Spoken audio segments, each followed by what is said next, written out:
22 अप्रैल को जम्मू कश्मीर के पहलगाम में आतंकियों ने मासूम देशवासियों को जिस बेरहमी से मारा है, उससे पूरा देश व्यथित है। बिहार के राज्यपाल आरिफ मोहम्मद खान जी,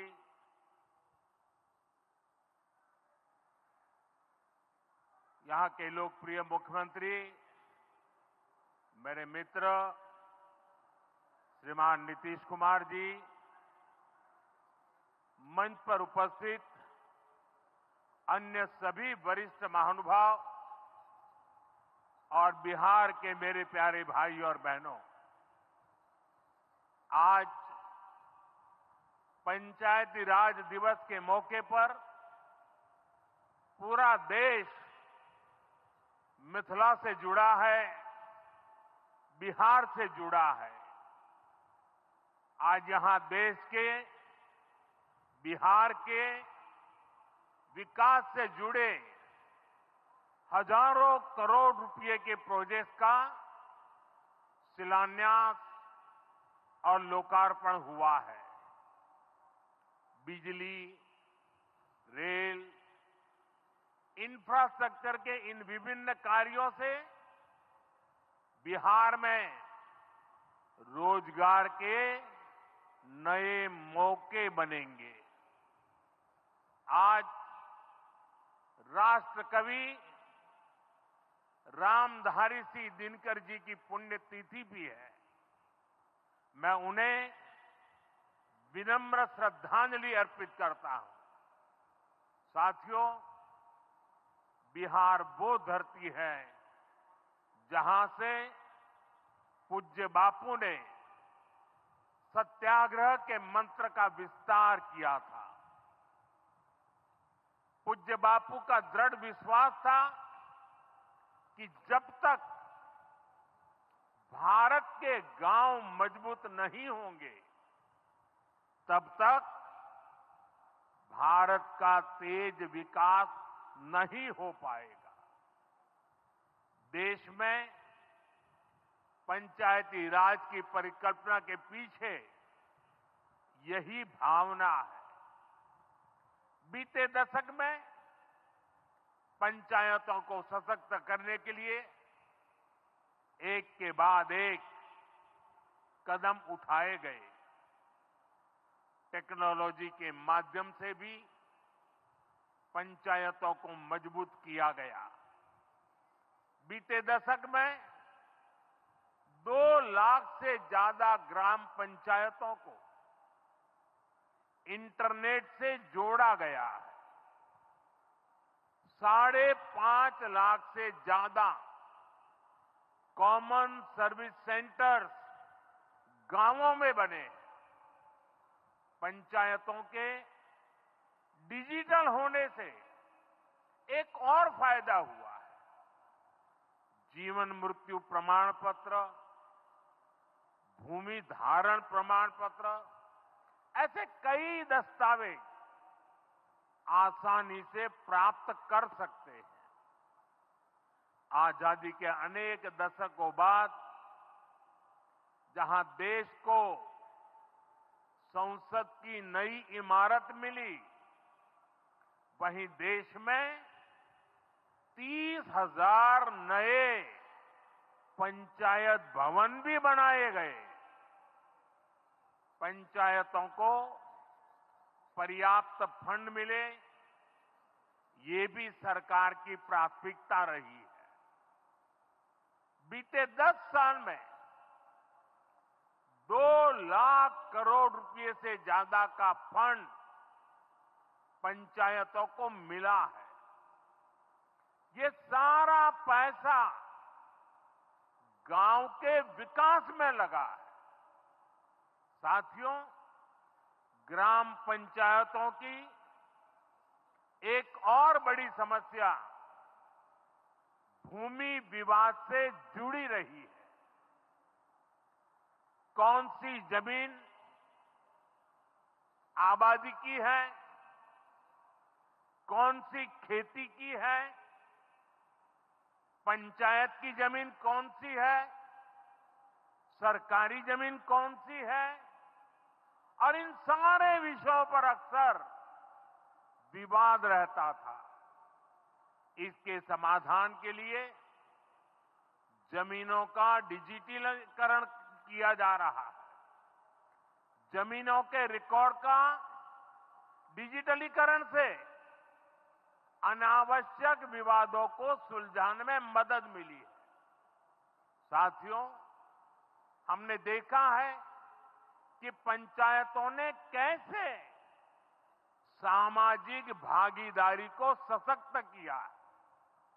बिहार देश का पहला राज्य था जहां महिलाओं को इनमें 50% आरक्षण की सुविधा दी गई, और इसलिए मैं नीतीश जी का अभिनंदन करता हूं।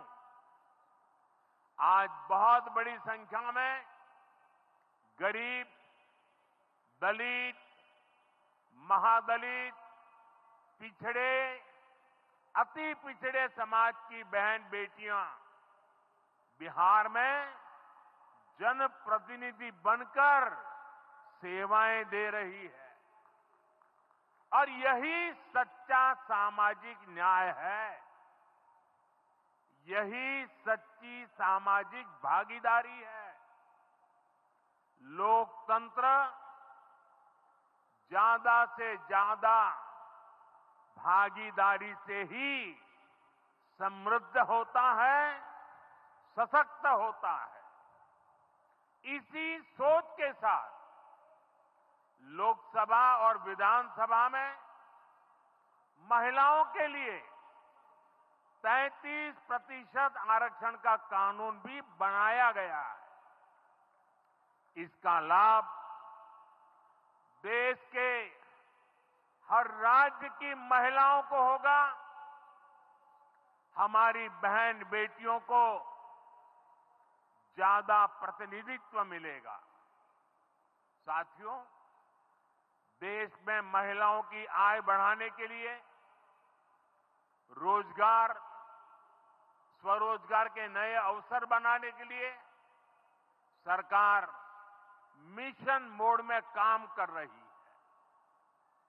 बिहार में चल रहे जीविका दीदी इस कार्यक्रम से अनेक बहनों का जीवन बदला है। आज ही यहां बिहार की बहनों के स्वयं सहायता समूहों को करीब 1000 करोड़ रुपए की मदद दी गई है। इससे बहनों के आर्थिक सशक्तिकरण को और बल मिलेगा। ये देश में 3 करोड़ लखपति दीदी बनाने के लक्ष्य की प्राप्ति में और सहयोगी बनेगा। साथियों, बीते दशक में ग्रामीण अर्थव्यवस्था को नई गति मिली है। गांवों में गरीबों के घर बने, सड़कें बनी, पक्के रास्ते बने हैं, गांवों में गैस कनेक्शन पहुंचे, पानी के कनेक्शन पहुंचे, शौचालय बने हैं। ऐसे हर काम से गांव में लाखों करोड़ रुपए पहुंचे हैं। रोजगार के नए अवसर भी बने हैं। मजदूर से लेकर किसान और गाड़ी वाले से लेकर दुकानदार तक सबको कमाई के नए मौके मिले हैं। इससे उस समाज को सबसे अधिक फायदा हो रहा है जो पीढ़ियों से वंचित रहे थे। मैं आपको पीएम आवास योजना का उदाहरण दूंगा। इस योजना का लक्ष्य है देश में परिवार बेघर ना हो, सबके सिर पर पक्की छत हो। अभी जब इन माताओं बहनों को मैं घर की चाबी दे रहा था, उनके चेहरे पर जो संतोष नजर आ रहा था, उनमें जो नया आत्मविश्वास दिख रहा था, वो वाकई इन गरीबों के लिए काम करने की प्रेरणा का कारण बन जाता है। और इसी लक्ष्य के साथ बीते दशक में 4 करोड़ से अधिक पक्के घर बनवाए गए हैं। बिहार में भी अब तक 57 लाख गरीब परिवारों को पक्के घर मिल चुके हैं। ये घर गरीब, दलित, पिछड़े, अति पिछड़े, पसमानदा परिवार, ऐसे समाज के वंचित परिवारों को मिले हैं। आने वाले सालों में 3 करोड़ और पक्के घर गरीबों को मिलने जा रहे हैं। आज ही बिहार के करीब 1.5 लाख परिवार अपने नए पक्के घर में गृह प्रवेश कर रहे हैं। देश भर के 15 लाख गरीब परिवारों को नए घरों के निर्माण के स्वीकृति पत्र भी दिए गए हैं। इसमें भी 3.5 लाख लाभार्थी ये हमारे बिहार के ही हैं। आज ही करीब 10 लाख गरीब परिवारों को उनके पक्के घर के लिए आर्थिक मदद भेजी गई है। इसमें बिहार के 80,000 ग्रामीण परिवार और 1 लाख शहरी परिवार शामिल है।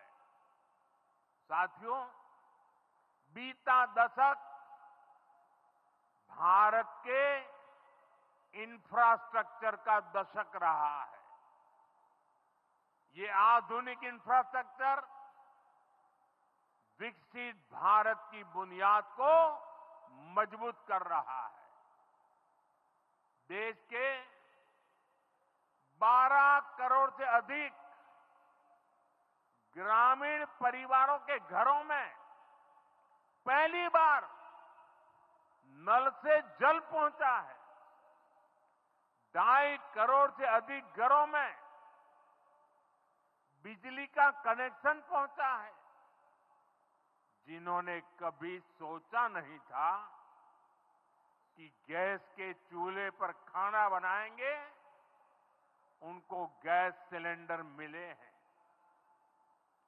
अभी हाल में आपने खबर पढ़ी होगी, लद्दाख और सियाचिन में जहां सामान्य सुविधाएं तक पहुंचानी मुश्किल होती हैं, वहां अब 4G और 5G मोबाइल कनेक्शन पहुंच गया है।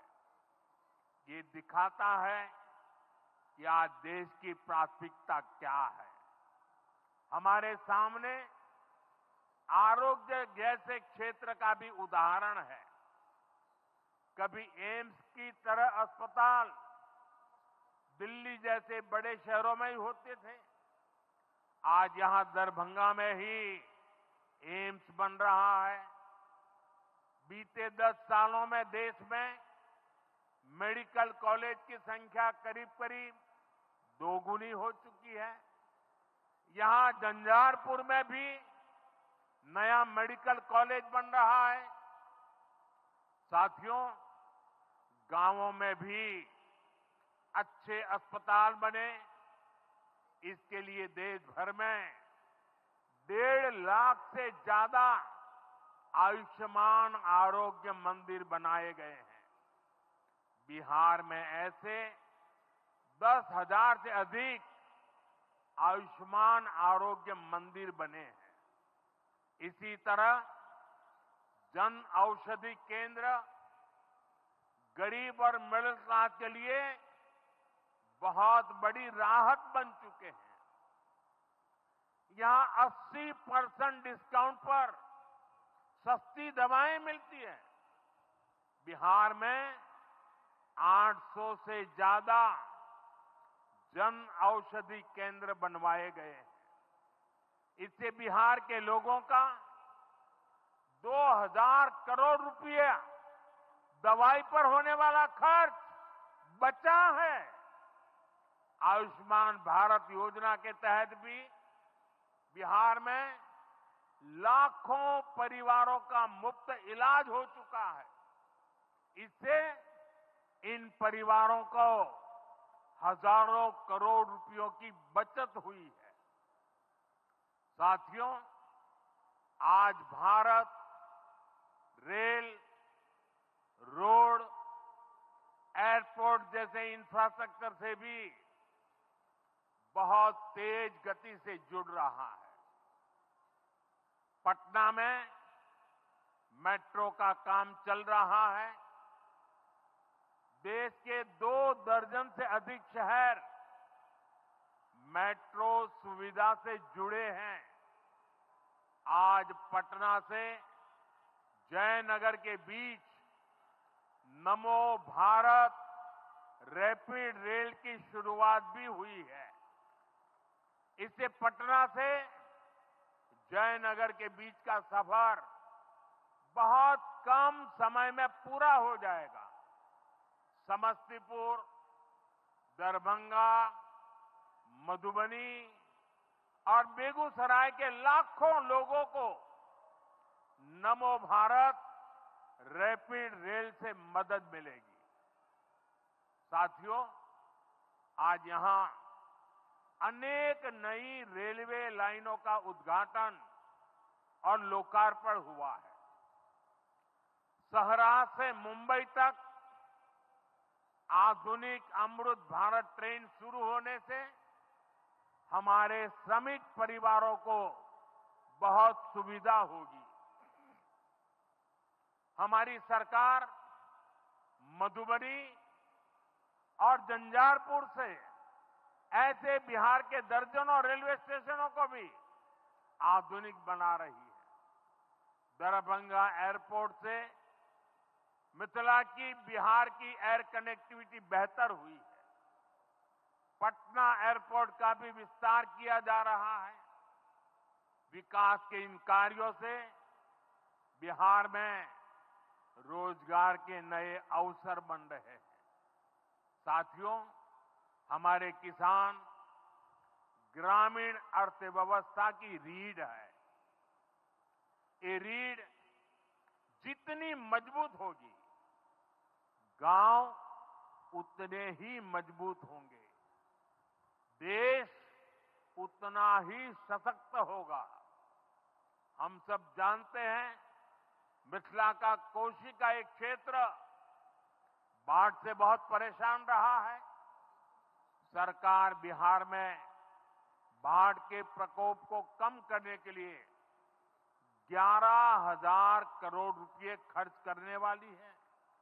इससे बागमती, धार, बूढ़ी गंडक, कोसी पर बांध बनेंगे। इससे नहरों का निर्माण होगा, नदी के पानी से सिंचाई की व्यवस्था होगी और हर किसान के खेत तक पानी पहुंचाने का इंतजाम भी होगा। यानी अब बाढ़ की परेशानी भी कम होगी, खेतों तक पर्याप्त पानी भी पहुंचेगा। साथियों, मखाना आज देश और दुनिया के लिए सुपर फूड है, लेकिन मिथिला की तो ये संस्कृति का हिस्सा है। इसी संस्कृति को हम यहां की समृद्धि का भी सूत्र बना रहे हैं। हमने मखाने को जीआई टैग दिया है, यानी मखाना इसी धरती का उत्पाद है। इस पर अब आधिकारिक मोहर लग गई है। मखाना रिसर्च सेंटर को भी नेशनल स्टेटस दिया गया है। बजट में जिस मखाना बोर्ड की घोषणा की गई है, वो बनने से मखाना किसानों का भाग्य बदलने वाला है। बिहार का मखाना दुनिया भर के बाजारों तक सुपर फूड के रूप में पहुंचेगा। बिहार में national institute of food technology and management भी बनने वाला है। इससे यहां के नौजवानों को फूड प्रोसेसिंग से जुड़े छोटे उद्यम लगाने में और मदद मिलेगी। साथियों, खेती के साथ साथ मछली उत्पादन में भी बिहार निरंतर आगे बढ़ रहा है। हमारे मछुआरे साथी अब किसान क्रेडिट कार्ड की सुविधा का लाभ ले पा रहे हैं। इससे मछली के काम में जुटे अनेक परिवारों को लाभ हुआ है। पीएम मत्स्य संपदा योजना के तहत भी बिहार में सैकड़ों करोड़ रुपए के काम हुए हैं। साथियों,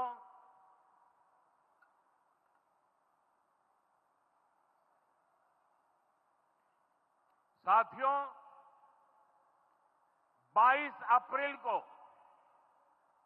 जम्मू कश्मीर के पहलगाम में आतंकियों ने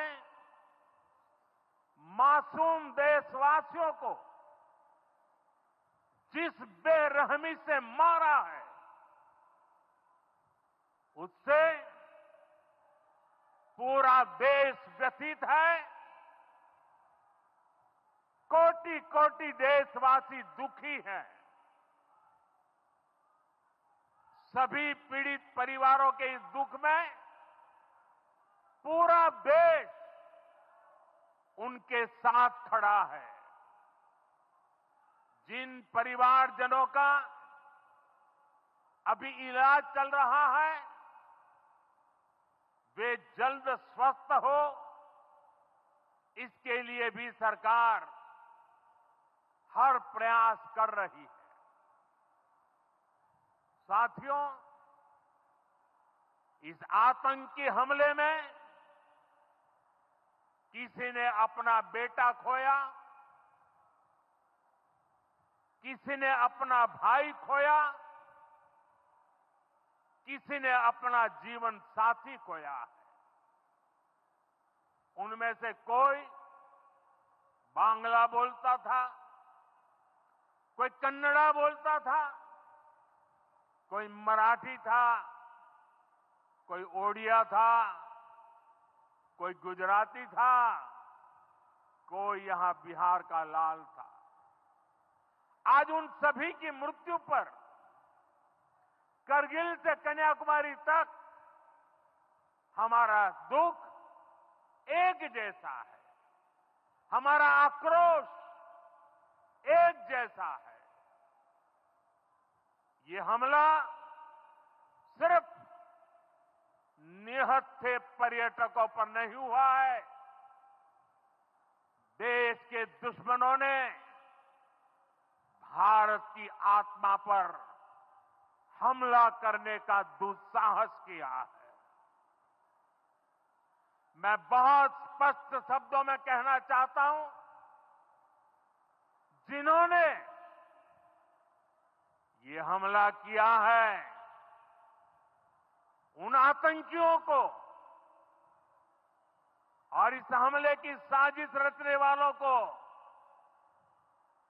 उनकी कल्पना से भी बड़ी सजा मिलेगी। सजा मिलकर के रहेगी।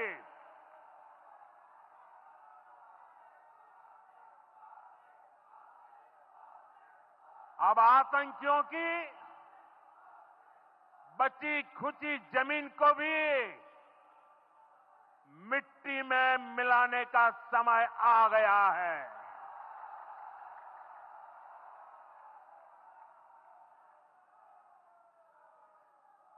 एक सौ चालीस करोड़ भारतीयों की इच्छा शक्ति अब आतंकी आकाओं की कमर तोड़ कर रहेगी।